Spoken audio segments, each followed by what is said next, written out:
ইসলামী bank news top 10। নির্বাচনের দিনেই গণভোট স্বাগত জানিয়েছে বিএনপি। জবরদস্তিমূলক কোনো আদেশ চাপিয়ে দেয়া যাবে না বললেন বিএনপির নেতা সালাউদ্দিন। দেশের সব সমস্যার সমাধান নির্বাচিত সরকারের পক্ষেই করা সম্ভব বললেন আমির খসরু মাহমুদ চৌধুরী।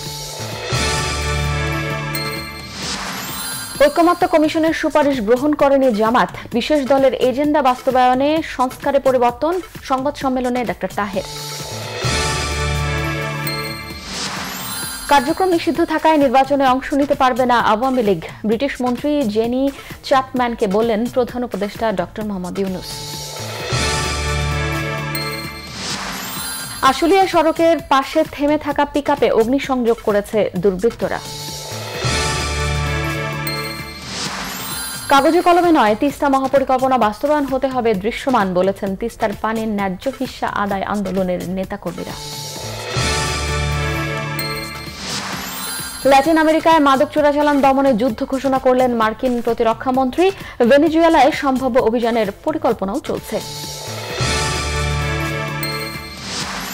পশ্চিম তীরে এবার মসজিদ পুড়িয়ে দিয়েছে ইহুদি বসতি স্থাপনকারীরা, নিন্দা জানিয়েছে জাতিসংঘ মহাসচিব ও আন্তর্জাতিক মানবাধিকার কর্মীরা।